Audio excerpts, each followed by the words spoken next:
Will AI improve our lives or exterminate the species? What would it take to abolish poverty? Are you eating enough fermented foods? These are some of the questions we've tackled recently on The Next Big Idea.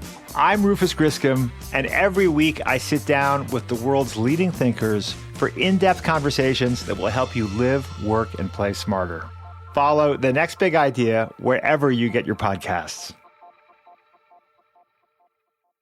From LinkedIn News, I'm Jessie Hempel, host of the Hello Monday podcast. Start your week with the Hello Monday podcast. We'll navigate career pivots. We'll learn where happiness fits in. Listen to Hello Monday with me, Jessie Hempel, on the LinkedIn Podcast Network or wherever you get your podcasts. Hello, my friends, and welcome to another exciting episode of Negotiate Anything. Negotiate Anything is produced by the American Negotiation Institute, and with over 3 million downloads and listeners in over 180 countries, listeners just like you have made it the #1 negotiation podcast in the world. I'm Kwame Christian, and I'm the director of the American Negotiation Institute. We're growing, and I want to introduce you to our new team members and new trainers. This will give you new and diverse perspectives on negotiation and conflict resolution. And that's why Shane Martin, our head of sales and partnerships, is going to serve as co-host of the show from time to time. We're excited to continue to provide you with the best content that will help to make your difficult conversations easier, both at work and at home. Lastly, our team conducts negotiation and conflict resolution trainings in the United States and abroad. Our trainings will give you the practical skills you need to resolve conflict, negotiate, lead, and persuade with confidence. Click the link in the description below to learn more about how we can make your difficult conversations easier. Therese, thanks for joining us today. Thanks, Kwame. It's so good to be here. Yes, it's great having you. So how about you get us started by telling us a little bit about yourself and what you do? Sure. I'm a cognitive scientist at Seattle University, and I try to help smart people be smarter at work. It's that simple. And what that means in terms of the ways that I do that, I give talks, I write books, I do consulting. I'm basically trying to take smart research and turn it into great practice. And people are hungry for what is better practice and what does the research have to say. And I try to package that in a way that people can really use at work. That's fantastic. And I respect that because my undergrad degree is in psych, and I can get really lost in the studies. And then afterwards I say, well, what do I do with this? And so it's great to see that you're actually taking that literature and turning it into practical advice that people can put into use. Yeah, I'm with you. It's fun to read, but then you step away and you forget the studies because you can't actually make it actionable. So I really try to take the best research that's out there and say, okay, if you were going to use this at work, what would you do? And I try to put it in practice in my own work, not just proselytize, but actually, what does it look like when I try it? Yeah, this is great. Well, fantastic. Well, listeners, the three things we're going to focus on today. First, we're going to talk about common mistakes that managers make when they're giving feedback. Then we're going to move on to talk about how to truly give helpful feedback instead. And then lastly, how to solicit better feedback from your manager. So let's start off with the juicy stuff. Mistakes. Share stories. Tell us about it. Oh, there are so many mistakes that we make when we're giving feedback. Most of us aren't trained. I know you have a law degree, Kwame. Plenty of people get law degrees and MBAs and advanced degrees, and yet they still nobody ever trains them how to give feedback. I'm doing a program right now at Oxford in their business school, and all the different things we talk about, we never talk about how to give feedback. So it's really common that this is overlooked. So my book talks about a bunch of different mistakes that are all avoidable, but I'll just talk about 3 here today that are really common. So one common mistake in giving feedback is you don't do it. You just don't give the feedback. There's a recent study showing that in the United States, approximately 21% of managers admit that they just don't give the uncomfortable feedback. They avoid the conversations altogether. So that's a disaster if you're a CEO or a president, right? Think about that. You've got 100 managers, 21 of them are just skipping the hard conversations. 21 teams, right? That means 21 teams are just crossing their fingers and hope they improve. They're being robbed of the opportunity for feedback. And so I want to change that. I want to, and I understand people don't have the training. People want to be the nice guy. They don't want to be the one who has to say the hard thing. There's so many reasons why people will skip the hard conversation. You might not want to crush someone's spirit, especially during COVID, right? People don't want to reduce morale or motivation. It happened to me last fall. I had hired a freelance designer, and she provided her initial designs, and they were really off the mark, right, Kwame? They were not what I wanted. And my first thought was like, oh, you know what? I need to hire somebody else. And I got back online. I'm like, oh, I need to hire a new designer. And I was like, wait a second, give her the feedback, give her the chance to improve. It's so easy to write it off as this person can't do this. I need to turn to someone else, or need to give the job to someone else. So that would be one of the biggest mistakes, is simply that people don't give the feedback. This is really, it makes so much sense, but it's so scary too, right? Just how many professionals out there aren't getting the proper feedback. And you're a psychology nerd just like me, and so let's play with this for a little bit, because of course there's going to be the side of they were never taught how to do it, right? But there might be that thing in the back of their head saying, hey, I should probably talk to them about their performance, but there's something holding them back. So for the people who have some kind of emotional or psychological barrier to having these conversations, what advice would you give them? So picture yourself in the other side of the conversation. You're the person who's not being given the feedback. If you knew your manager had something to say to you, that they saw a place that you could improve, and they didn't say anything, what would be running through your mind? You'd be thinking, don't they believe in me? Do they think I'm too sensitive? Do they think I can't take it? Have other people noticed that I'm underperforming in this way? Maybe they're not the only one who's noticed, right? So if you can take the other perspective, you would be mortified to find out that your manager has some great piece of advice or concern and they're skipping it. So one of the things you can do is try to imagine yourself in the other side of the equation. How would I feel if my manager didn't do this? So that can be helpful to get you there. I think part of the problem is our own discomfort with how the other person is going to react, right? There's a great episode of The Office. I don't know if you're a fan of The Office, but there's a great episode. You are. Okay, good. There's a great episode of The Office where Michael needs to tell one of his employees that his fiance, Angela, is having an affair with someone. And Michael thinks about it. He thinks about it all day, right? When am I going to tell this person? And what he ends up doing is they're walking to the parking lot together. And Michael, as he drives away, unrolls his window and says, Angela's having an affair. As he drives away, so that there's no further conversation. It's not work feedback, but that just illustrates like the discomfort that someone can have with giving bad news. And then that gets mingled with, we think the other person's going to have a terrible reaction. So we over hypothesize as to how they're going to react. The honesty is most people are silent in the face of critical feedback. They're surprised by it, or they realize, I knew that was coming. I knew that didn't go as well, and they're embarrassed. But most people don't have a really strong reaction. They're usually looking for guidance. So a good thing to know is people are probably going to be much more passive than you expect. So don't hold back for that reason. You can help that person improve. They want to improve, and like I said, put yourself in that other person's shoes, and it'll help you get past whatever obstacles you're running into, your own discomfort. That's great. I love this. And I love The Office. so that is a great example. So yes. So tell us more. So we had the one mistake, people just don't give feedback. Don't give it. What else? So another one, and okay, let's say you're in that 80%. You're like, Therese, I do give feedback. I'm going to go. I've got, in fact, a feedback conversation tomorrow. A common step that people skip is they don't say their good intentions out loud. This is something I talk about in my book, but I haven't read in any other feedback books. But it's the Jedi maneuver is to say your good intentions out loud. So first, let's talk about why don't people say their good intentions out loud. So what's really interesting here is we assume the other person believes we have good intentions, but what the research shows, study after study, is that when someone brings them bad news, we assume the bearer of bad news has malevolent intentions, right?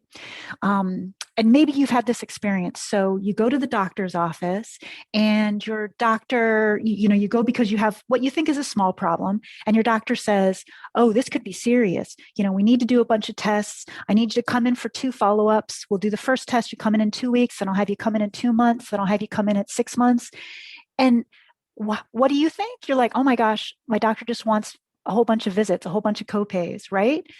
Instead of thinking, this person's trying to take care of me. They're trying to catch this problem early before it becomes huge, before I have to go on medication. It's just a perfect example of how we assume negative intentions, even when that person is literally trying to take care of us, right? I don't know if you can relate to that example, but I sure can. I've had that experience with doctors before. And there's plenty of research showing when somebody brings us bad news, we shoot the messenger. We assume negative intentions on their part. And research, there's a great study by Leslie John. She's a management professor at Harvard. And one of the things that she did, she made it completely random. She had people draw a little slip of paper. Her research assistant would draw a little slip of paper out of a bag.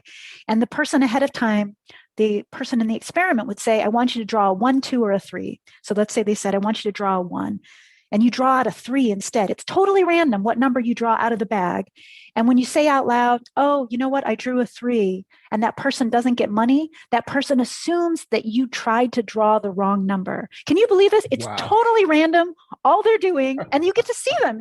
They're in front of you. They're drawing it out of the bag. And yet you somehow assume negative intentions on their part, even though it's random. It's just remarkable how we fill in the blank. We scribble in negative intentions for people. And so this is a mistake that managers make. We don't realize that people are going to assume the worst when we have bad news for them. They're going to assume that we like the power, or that we want to make them feel bad, or that we're not paying attention to how hard they're working. There's just so many negative intentions that we'll scribble in. So that's one of the big problems, is that we don't say our good intentions out loud. Well, this is great. So let's do a little bit of a mini role play. Okay, great. I like it. So I will be me and you can be you. And so I'm going to give you some feedback. Does your company invest in professional development training? If you believe that your team would benefit from a negotiation workshop, all you need to do is go to our website, fill out the workshop request form, and then we'll set up a time to chat. These workshops are completely customizable, and we've done them all around the country. Negotiation and conflict resolution skills are beneficial across all professions, but they're especially useful in procurement, purchasing, sales, sourcing, and contract management. Our calendar is filling up quickly, and we even have some workshops scheduled for next year. If you think you might want one, I'd suggest reaching out soon so you don't miss out. Check out the link in the description to learn more. And now, back to the show. Brace the rudders! Raise the sails! Raise the sails! Captain, an unidentified ship is approaching. Over. Roger. Wait, is that an enterprise sales solution? Reach sales professionals, not professional sailors. With LinkedIn ads, you can target the right people by industry, job title, and more. We'll even give you a $100 credit on your next campaign. Get started today at linkedin.com/marketer. Terms and conditions apply. So, Therese, I've really enjoyed having you on the podcast thus far. On a scale of 1 to 10, you have been a 10 out of 10 thus far, but there's been one thing that you've overlooked, and I think it's really important. You have not said the name of your book yet. You refer to it a lot. You haven't said the name. So there's your feedback. There's my feedback. That's great. Yes. So here's my book. Woo, let's talk. It just came out. Thank you. That's great feedback. Okay. So what might be the negative intentions that I would describe, right? So I could jump to negative intentions. Like I might assume like, oh, he's more concerned about his listeners' comfort than he is with my comfort. Right. But I'm assuming positive intentions. You want me to promote my book, right? Because I know you're in my camp, right? But it would be really easy for me to jump to negative, like, oh, he's more, like I said, he's more worried about his listeners than he is about me, right? Yeah. And we go there. We go there very quickly. This is great. And again, it's something so simple in like to understand and to execute on. But if you don't know, you don't know, right? Exactly. And so people just don't do it. And it feels, and I've got to tell you, so, and someone might be listening like, I'm going to try this. I'm going to try to say, positive intentions. It's going to feel awkward. Okay. It feels a little artificial. I'm going to admit that right up front. I did it last week with someone where he was going to start working with a really high profile new client. And he had done so much research that I thought the client was going to be intimidated in the first meeting, right? Because he had done so much homework. He seemed like more of an expert than the client did, right? And I was concerned that he was going to create a bad impression, like that he was a little overzealous.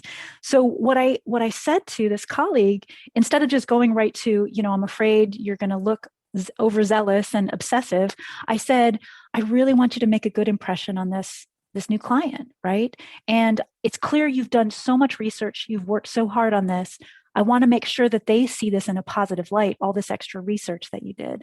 And then he was so curious about what I had to say next, right? Now he was really invested, and it felt kind of artificial to say those things out loud.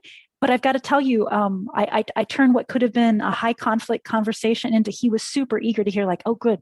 Yeah, I did do all that research. Okay, how could I frame this so that they don't misinterpret it? And it became a really positive conversation. So if it feels a little awkward, it's not surprising. Just try it. It's a Jedi maneuver. It works. I love this. And let's actually, I want to operationalize this deeper too, because I think, let's think about our own biases from our own perspective, because we might go ahead and say, yes, this is the positive intention, right? Would it be at all beneficial to kind of anticipate the possible negative assumptions that they have and intentionally frame your message to counter those specific negative assumptions they might have?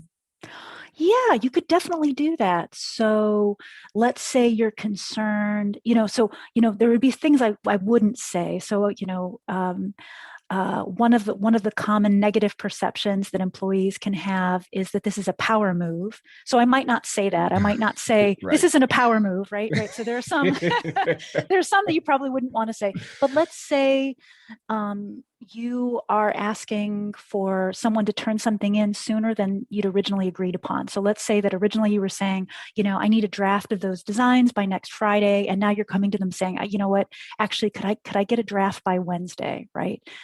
To frame it, to frame that as positive intentions, to say, this isn't that I'm questioning your work. I know that you're an expert and you're very detail oriented. So this isn't about the quality of your work. It's just to ease my own anxiety. And I want to make sure that we're on the same page because I'm going to have some other meetings that day. So I do like, if you can anticipate, here's how they might see it. I want to clarify, it's not X, it's actually Y. I think that is a nice way to go. But like I said, if you think that they think that the whole system is broken, right? Don't say it that way. Don't say that the system is broken. And so I would think a little bit about how you want to frame it. Perfect. That makes sense. Well, what is the third thing that people often do? So the third thing that people do is that they lead with talking, not with listening. And I think partly this arises out of a model that a lot of us, if you have been trained in feedback, or if you do a quick Google search, you'll come up with something called the Situation Behavior Impact Model, or the SBI model. Yeah. And that model, if you're familiar with it, is to say, like, here's the situation, here's when something happened, here's what you did, and here's the negative impact that it had. And this is a common model that people will go to, and it offers a lot of clarity. So that's what's good about this model. The problem is you're leading with, I'm doing all the talking. As a feedback giver, I'm doing all the talking. And what I find is much more, that puts people on their back heel, right? They're immediately in defensive position. What I find is much more effective is to lead with listening, to lead with asking questions. There's a great study by Zenger and Folkman where they were asking employees to rate how good their manager was at giving feedback. And there was one thing that predicted employees' perceptions that their manager was a great feedback giver. You know what it was? It was simply that their manager asked for their perception first. So before the manager gave any feedback, they simply said, how do you see it? How do you think that went? How did yesterday's presentation go? What did you think? What were you pleased with?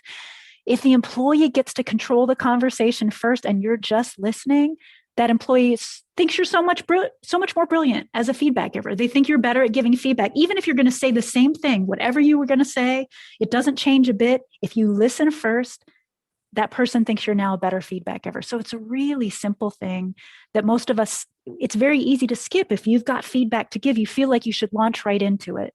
And instead, if you can hold off just a little bit longer and listen first, that other person's going to feel like whatever you've just delivered them is gold. I think another way to think about it is that people think that feedback is about honesty when really it's about empathy. And by listening first, you're showing more empathy. That makes a lot of sense. And it's so funny because it tracks really perfectly with our methodology for difficult conversations and negotiations. And really what this is it's a negotiation of sorts, because we recognize that there is some behavior or an outcome that we would rather not be happening at this time. And we want to persuade them to change their behavior, right? Exactly. It is. It's an art of persuasion, right? And you may not think, even the language we use, giving feedback, right? It's as though it's like, I've got to say my thing, and now I've given it to you. Now it's your problem, right? A much better way to think about this is that we're navigating the feedback conversation, right? We are having this together. We're on a little journey. I'm going to say some things. You're going to say some things. I'm going to be listening to the things you say. And if you think about it as navigating feedback instead of giving feedback, you're already on the journey to having a better conversation. This is great. Well, fantastic. Let's move on to the second point, and that is how to give truly helpful feedback instead. And I know we've probably touched on this a little bit, but what are the key points that we need to keep in mind when it comes to actually giving good feedback? So just a couple that we've already touched on. So one would be you need to lead with listening, not with talking. I can give a quick example of that. I had an experience recently where a colleague got a really important detail wrong in an email to a client, and I happened to be CC'd on that email. And we're talking a really important detail, like something that needed to be corrected right away. So I corrected it. I wrote an email to both of them saying, "Oh, actually, it's this," right? And then I thought, well, how do I give the feedback to my colleague? Because what I'm concerned about is that she perhaps is creating the impression that she's bad at details with the client, which she's not. But I'm concerned that maybe that's the perception the client's going to have, is that she's bad with details. And I thought about saying that, and instead, what I did is I reached out to my colleague and I said, "Hey, is everything okay?" And she said, "Fine." Just very abruptly. And I said, "Oh, okay, I'm glad to hear it's fine, but that's not like you. That mistake on that email is, you're usually very detail oriented. So I just wanted to check, is everything okay?" And she launched into how overwhelmed she was, that her dad was sick, and that she was juggling his medical issues along with her own work. And I'm so glad that I went there, because not only did we connect, which allowed me to understand better where she was at, but she raised her game over the next several days. I've got to tell you, Kwame, she was amazing over email over the next several days. She was really looking out for me. And that was because I led with listening, right? I asked questions, and instead of just leading with here are my concerns, here's the impact I'm afraid you're having, I held off on that. And I'm really glad that I did, because she knew she'd made a mistake. She knew it was a problem. So anyway, so the first tip would be to lead with listening, not with talking. Secondly, clarify your intentions. Your good intentions will do a lot more good if you voice them. So just get them out there. And they can be as simple as, "I want good things for you. I want this to be your best podcast ever," right? Whatever it might be, right? You would be surprised how happy the other person will be to hear your good intentions. And then we get to the issue of, what if you're someone who avoids giving feedback? What if you're reluctantly admitting you're one of those 20%? A helpful mindset is to take a growth mindset. Have you talked about growth and fixed mindset on your podcast? Yes. But let's do a quick revision for the audience. Sure. So Carol Dweck is this researcher at Stanford, developmental psychologist, and she has a great book called Mindset. What she's looking at and captures so beautifully is when we think about ourselves and other people, we can either have a fixed mindset or a growth mindset. A fixed mindset is assuming that someone's states or traits are stable and unchanging. And a growth mindset is assuming people are always improving and growing. And we often think about, do we have a fixed or growth mindset about ourselves? But we also have a fixed or growth mindset about other people. When I work with you, Kwame, am I thinking he's someone who's always learning and growing? He's, by the end of our conversation, he's a different person than when we started, or am I assuming he is who he is, right? And researchers at the University of Texas at Austin found that when they encouraged managers to take a growth mindset about their employees, when they thought of their employees as constantly improving, they were 63% more likely to give that employee feedback than if they had a fixed mindset about their employees. So simply believing that people will grow and improve and change leads you to have the conversation. And it makes perfect sense, right? Because if you think people are willing to change, then you're willing to tell them the thing that points them in the right direction. Right. So essentially, it's a self-fulfilling prophecy, right? Either you believe they can change, then you'll help to change them. If you don't, you won't, right? Exactly. It is. That's a beautiful way of framing it. It's a self-fulfilling prophecy. If you don't say the thing that could help them, you're robbing them of the opportunity to change. And sure enough, you're stuck with someone who probably isn't going to improve in the way that you're hoping. Exactly. Fantastic. Is there anything else we should know about helpful feedback? There are so many good pieces of advice in my book, Let's Talk. There we go. I like it. You like it? The one thing that I would say is another good motto mindset is make your motto no surprises. A really common pattern I heard, and I interviewed 60 people for my book, Let's Talk, and a really common pattern was that managers would kind of sit on feedback. They wouldn't avoid it, but they would just wait until the end of the year conversation when it was performance review time. I interviewed one person who said that a year went by and he hadn't heard any critical feedback. He thought he was great. And review time came and his manager reached behind and pulled a binder off of her shelf and opened it up and said, well, in February, you did this. Turn the page. And in March, you said this in a meeting. And he's like, what? Where did this binder come from? Right? So painful, right? And you probably are thinking, I would never sit on feedback that long, but all too often we do sit on it longer than we mean to. We notice something and we don't say something right away, but instead we're beginning to think, oh, Debbie just is too introverted. She's not going to make good management material. And we begin to make up this list of like, yeah, no, you know what, Debbie isn't going to make a good manager after all. That's too bad. And we're not saying to Debbie, I need you to speak up more in meetings. How can we work on that with you? What would make it easier for you to speak up in meetings? Because you have such great ideas, right? So we need to mention things. Don't make it a surprise for Debbie at review time that there's bad news. She's not being promoted. Yeah. Oh, this is great. This is great. And listeners, there will be a link to the book in the description too, because this is really helpful. And I think there are going to be listeners out there who are saying to themselves, wow, I have one of those managers who is not giving me feedback. So let's wrap up the conversation by addressing that issue. So what can people do to solicit better feedback from their own managers? So this is such a common problem. One of the things I heard most often from people throughout organizations, from entry-level employees to VPs, that they don't get feedback from their manager. What they're told is, Kwame, keep doing what you're doing. It's great. I love it. No news is good news, right? That there's literally things that managers will tell employees. And I think it's probably gotten worse during COVID. There was a great study done by Microsoft this summer. They found that managers on average are putting in an extra 8 hours a week in interactions on top of their normal workload because of COVID, that they need to be communicating more. So I think to add to the problem, you've got managers are so busy, they're not noticing, right? They're not taking the time to give you the feedback you need.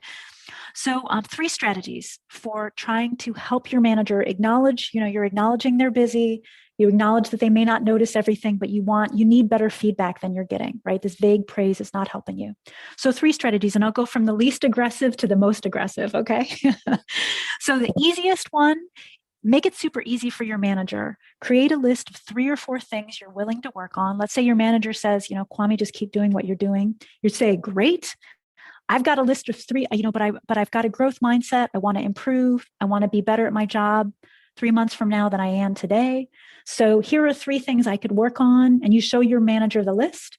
And then you say, which of these would you prioritize? And now your manager will be like, oh, you are serious. All right. And chances are your manager will come up with a 4th thing that you didn't even think of, right? But you're giving your manager permission to get really specific. You're allowing your manager to say, actually, what I would prioritize would be X, or they may pick something from your list, but now you're on the same page. You're aligned as to where you should be putting your extra energy. And I've talked with managers who, when they hear this piece of advice, they're like, I want my direct reports to do this. I wish more of them would make it easy for me. So that's kind of the simplest one. The second one, if you are at a company where there's a rating system, a lot of companies have a 1 to 5 that employees are rated at the end of the year on 1 to 5 or 1 to 3, where 1 is below expectations, 2 is meets expectations, and 3 is exceeds expectations. This strategy is, what is a 5 doing? Right? So basically, if your manager says, everything's great, don't worry, everything's fine, just keep doing what you're doing. Say, okay, that's great. But last time I was a 4 and I want to be a 5. So tell me, what's a 5 doing differently? Right? And now your manager may not have an answer in that moment, but it gets your manager thinking, like, I have seen 5s before. What are they doing differently? So this is a really nice way to, like I said, it may take a couple of conversations, but you're showing your manager you really are looking to move up in terms of your performance. And then the most aggressive, and I've interviewed 2 managers who've taken this approach, and that is to say, am I promotion material? All right. And what I've seen these 2 managers at least have told me that they've done is they've gone to their manager and said, I want to be promoted by the end of the year. What do you need to see from me to put my name up for promotion? And then they asked every month. Every month they came back to their manager and said, are you seeing what you need to see to put me up for promotion? Am I doing what you need me to do? Is there something I'm missing? And they kept coming back to it. And as a result, they were able to get feedback to pivot and pivot and pivot. And both of these employees got promoted at the end of the year. Wow. That is fantastic. That's really, really good. I wish I knew this while I was working for somebody else. Exactly. I wish I had been given that advice. I had a boss. I went to her 2 months before it was promotion time. And I asked, are you seeing what you need to be seeing? Or, I use slightly different language, but I said, can you make a case for me to put me up for promotion? And she was like, oh, no, I can't. And I won't, there's not enough time for you to do the things you need to do for me to put you up, for me to make a case in 2 months, right? She needed a longer runway, right? And so I wish I'd gotten this advice sooner. Just start asking a year out, and it will show your manager you're committed. Plus, your manager is now in a position where they can't surprise you, right? They need to be letting you know. Exactly. Wow, Therese, this has been fantastic. Let the listeners know again about the book and how they can get in touch with you. Sure. So my new book is called Let's Talk, Make Effective Feedback Your Superpower. And it was just published by Penguin Random House here in January 2021.